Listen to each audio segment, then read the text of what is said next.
Read all the stories about BYU sports no one else has heard. Go to KSLSports.com for exclusive columns by BYU insider Mitch Harper. That's KSLSports.com. First and 12, brought to you by Macy's Grocery Store. Happy shopping. Appreciate Macy's being on board with our first season of First and 12. Mitch Harper, Alex Kirry coming to you on this Sunday morning here on KSL News Radio and the KSL Sports Zone. Every single week we highlight a featured game in the Big 12 Conference. And this week, Alex, for the first time, we're talking about a conference game. Yeah, and it's interesting, too, because TCU, this is a team that's pretty darn good, and they went down to Houston. And Houston, I don't know what to think about what Dana Holgersen's doing down there, because this is a team that, like, on paper, Mitch, we should be watching Houston do what UCF is doing, right? Doing what BYU is doing right now.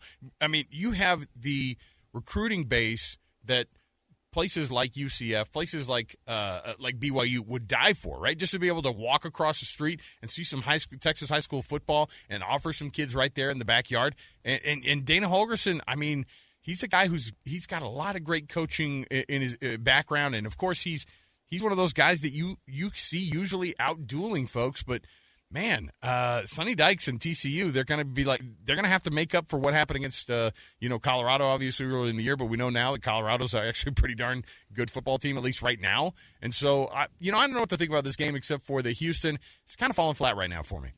Well, I also think TCU pretty impressive with Chandler Morris. He had 12 carries for 53 yards. Some of that was RPO, some design runs. I didn't really factor in Chandler Morris being, I knew he was a dual threat, but didn't realize he could be an RPO guy. He did a little bit of read option as well.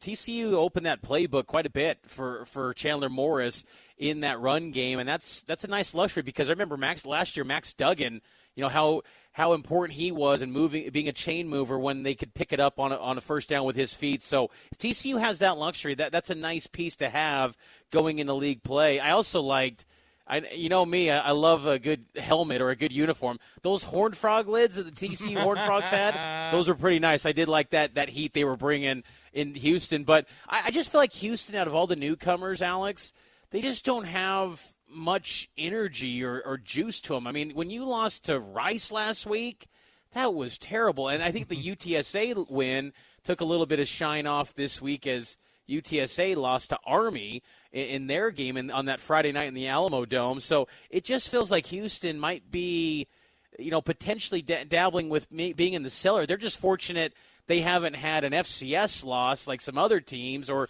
losses to, programs you haven't heard of, where that's kind of maybe keeping them out of being in the total basement of the league. But Houston just doesn't seem to have any momentum right now among the four newcomers. Yeah, and when you have UCF at 3-0, you have BYU at 3-0, you have Houston who is 1-2, and you're kind of looking around. And by the way, in Cincinnati, I think everybody was going to, was thinking was going to be 3-0 as well this week. Certainly, they're the ones who are the lower performers. Houston, I'm referring to. But let me ask you something about because you're there in Arkansas still.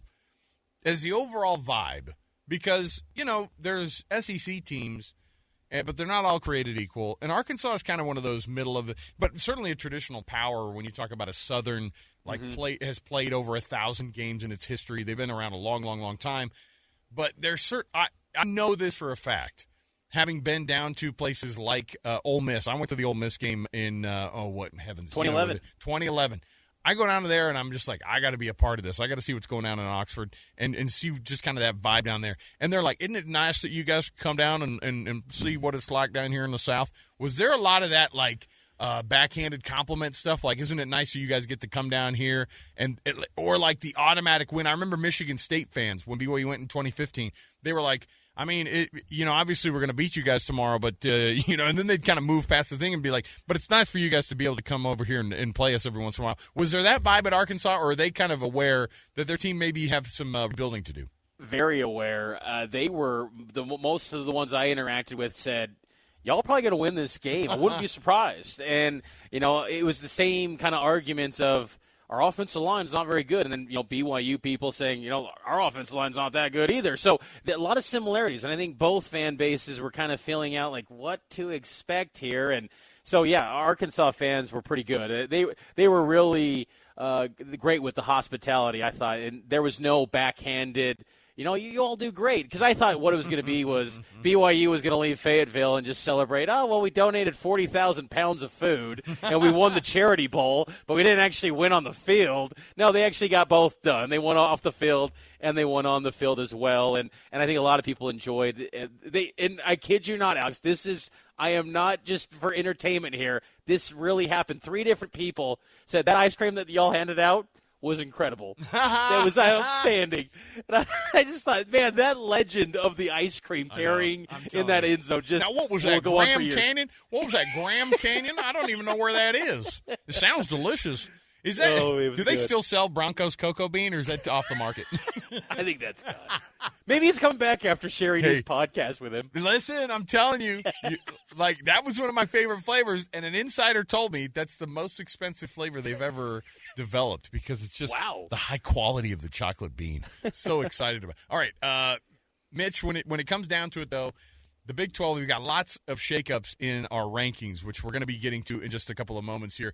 When we turn over to hour 2, we're going to roll out some of these new rankings. Frankly, it was a bloodbath, you and I going through this list, and so lots of surprises on this one. We're going to get to it, and we're going to be able to jump in also. Our second hour still around the corner. One of our favorite segments is the power rankings every week. So you're going to get your Big 12 power rankings, and we'll roll that out. Of course, we want to thank our sponsors, Macy's Grocery Store. Happy shopping. Get the fresh fruits and vegetables, everything you expect from a Macy's experience at Macy's Grocery Stores, bringing you First and 12. Mitch Harper in Arkansas, Alex Kirry here in Salt Lake City. You can hear us on First and 12 every week on the KSL Sports Zone and on KSL News Radio. We'll be back. Our power rankings are next. Stay with us.